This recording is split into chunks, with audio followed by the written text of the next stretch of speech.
Hey guys, it's Doc, and you have to excuse me. I'm kind of in a hurry tonight because it's going to dip down probably in the high teens tonight, and then we're up here at the camp. And we're going to be gold mining tomorrow morning, but I wanted to go over a couple things real quick. I'm out here chopping wood because we know we're going to get a pretty hard freeze tonight, and it's going to be cold in the morning. We got a bunch of stuff we're going to be doing with you, and we're going to be running the Monster Hog. We've got a bunch of artisan mines that are using our product, using the Monster Hog outside the U.S. too, in Africa and South America, different places like Ghana, Guyana, Ecuador, all different kinds, different places. But I want to set it up with the 3-inch pump and show it running because that's what most of them use. Like I said, it's going to get cold and it's going to be freezing. I don't know what the water's going to be like, to be honest. I hope our water source is okay. We're going to be pulling from the creek. It should be okay. Like I said, I'm going to set up the Monster Hog. Now I'm going to show the Monster Hog running with a 3-inch water pump. It's probably about a 14,000 gallon per hour water pump. We can run it at about 60% versus 100% of a 2-inch, so it's a nice way to run it. And a lot of our artisan minings that we have around the world, they just use manual labor. They don't use excavators. They just use regular diggers and buckets, just like prospectors do. But they'll pull 100 to 300 grams of gold a day.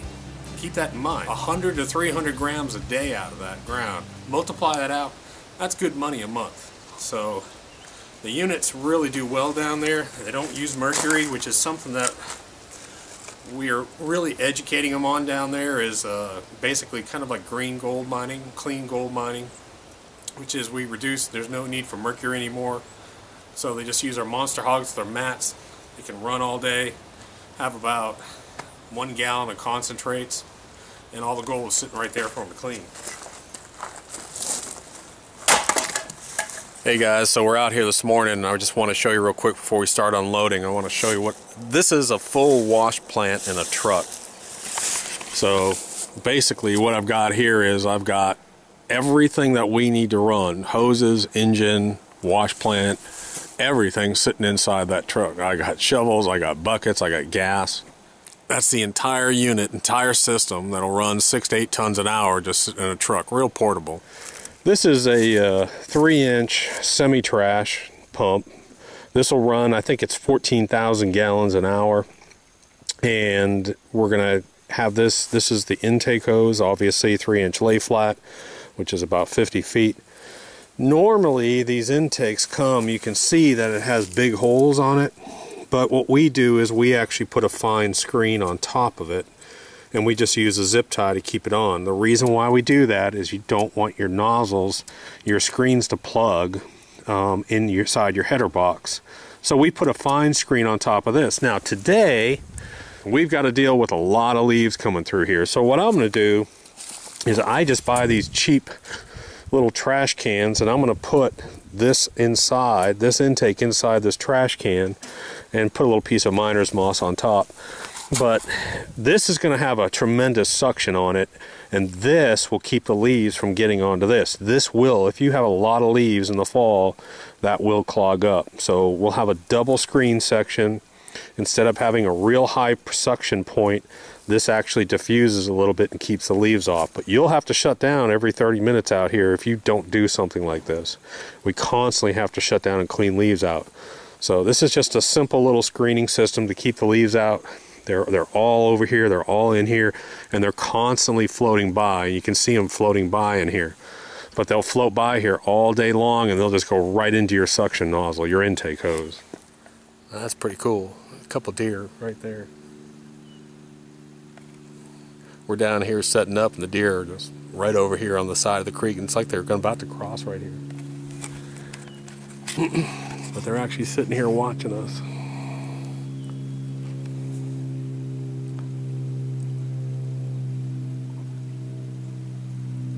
Hello, dear. Hello, dear. Here's one. Here's the other.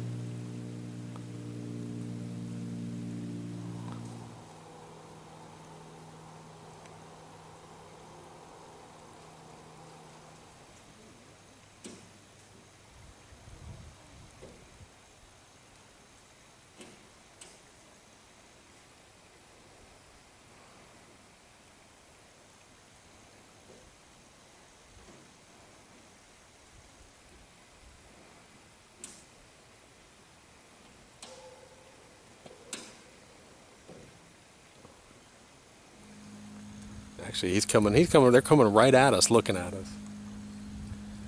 They really don't know what's going on. It's pretty cool.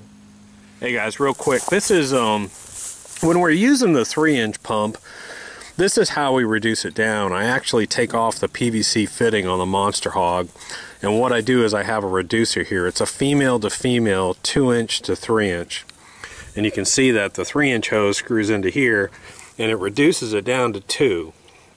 So that's how I connect that 3-inch water pump into the 2-inch Monster Hog. I wanted to show you that real quick. Hey guys, so anyways, we got it set up and we're running it, and I'm going to go over real quickly how we do it. Now, one thing I want you to remember is we're running an over-spec pump.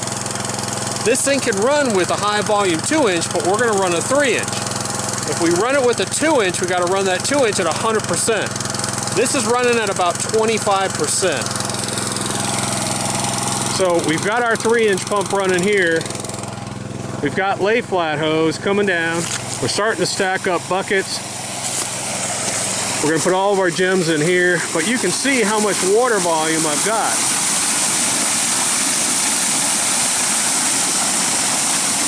And this is the destruction chamber. When you put stuff into here, it absolutely gets destroyed. Comes down over here, big rocks will come off here. All of your slurry goes in behind this reverse ramp riffle. Has to go over it. Flattened out by the mat. And then it's real smooth. Medium velocity right here. Real smooth, no turbulence. And then we're going to hit it right about here with some turbulent. A little bit taller river hog. We want that turbulence in there. Then it's going to smooth back out. And we're going down to, I don't even know what I got on that, but basically I've got scrubber and river hog, a little bit of razorback. I've got it all blended in here, but again, zero velocity up top. We're smooth, low, let it come down, let it start to rip, change your velocity, and then it's going to go down. Now, for our friends that are artisan mining in South America, this is a fluid bed. And all I've done is I've taken a tub right here that's not too big. You don't want it too big. And you want this thing to be pounded with water. You want to keep this fluidized. So you want that water hitting dead center in it. You want it very violent. Your gems will sit in here. So if you have diamonds, rubies, sapphires, or whatever you have, majority of your gems will stay in that box. They're going to be about a 3, 4, 5, 6 specific density, and they're going to stay in there, and you'll see that. I'll show you that later. What we're going to do is we're basically going to do artisan mining today, which is just manual labor, taking buckets, dumping them in. We're going to run probably at a rate of 4 to 6 buckets a minute, somewhere in there. So who knows? You have to do the math on that. Anywhere from 3 to 5 tons an hour is probably what we're going to do. We're just going to keep it going and going and going. What he's going to feed this, and he's going to feed it moderate, about 10 seconds per bucket. You'll be able to see what happens. The dirt gets absolutely pulverized, and I've been running this a little bit steep today. But all your bigger rocks are going to come off here. Larger gems will exit off here as well.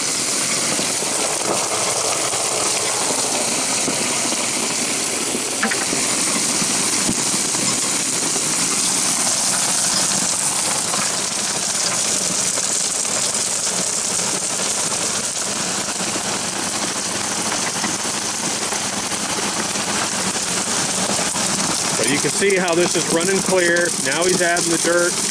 Now it's going to get thick and muddy. Nice clean sediment rate. That's a good looking slurry right there.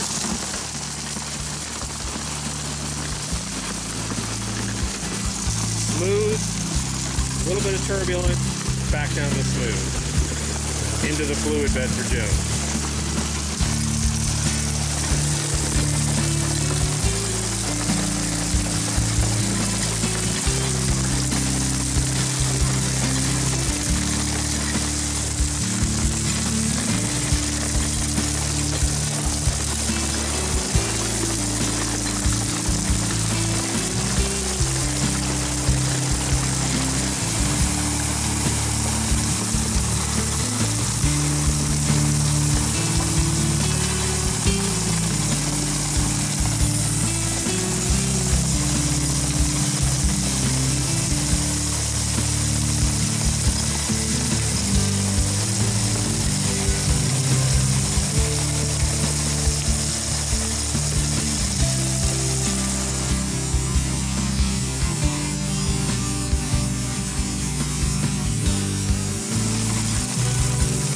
look at that.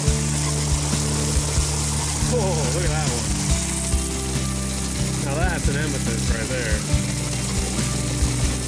That baby just came off that end. There's another one. Now, dude, that's a monster rock right there. That is just too cool.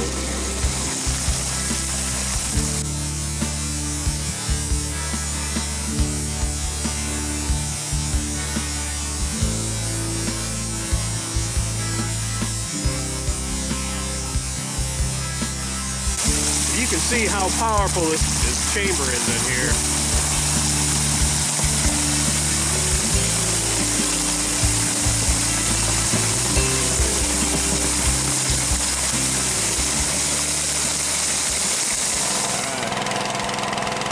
Good example of why we put that screen on there. You can see all those leaves.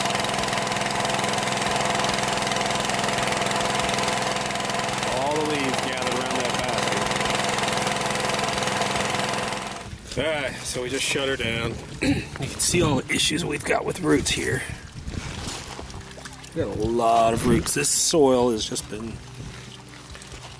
horrible for roots. You can see the black sand behind there. There's a big garnet right there. That's kind of what it looks like with these riffles.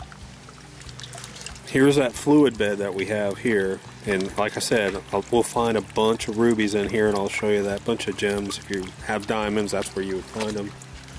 And then when we take this riffle off, we'll actually find quite a few behind here too, probably. So what you'll be able to see behind here, hopefully, I'm going to zoom in a little bit here. So what you're going to be able to see is, look at this pyrite. That's pretty cool. Big piece of pyrite. But you're going to see a lot of pyrite. You're going to see everything that's heavy back up in here. These are garnets, pyrite. Again, more pyrite. Tons of pyrite back here. Big pyrite chunks. And then we'll find, as we dig down, we'll start to find rubies and sapphires. Oh, man, it just gets crammed up in here like there's a... That's either a ruby or a sapphire right there. Topaz. There's a topaz. But we'll find anything that's basically a gem, we'll find up in here. Now, if you have, look at those 1, 2, 3 right there. 1, 2, 3 rubies. 1, 2, 3. If you have big gold nuggets, they're going to be right behind that riffle. Those are all rubies or sapphires. Alright, so this is pretty cool. This is from behind the reverse ramp riffle, right under the header box. And you'll see topaz, rubies, garnets. You'll see all kinds of stuff. A lot of pyrite. That's pretty cool. That's a lot of stuff, and we got more out of there. We just did a big cleaner. Hey guys, I figured I'd show you. I did a test pan on these cons, and you can actually see a bullet there. That's pretty cool. But here's some of the gold. Good looking stuff. Lots of finds in here. Good looking stuff though. Like I said, this dirt, I mean, this may run $5 or $10 a yard in gold. Has quite a few gems in it, but real pretty gold. Hey guys, I just wanted to show you, these are some of the gems that came out of that fluid bed on the end. And you can see, I mean, there's rubies, topaz, garnets, all kinds of stuff in here. I'm trying to find, there's a couple of real pretty little topazes. But you can see them all. I mean, there's just tons of them in there.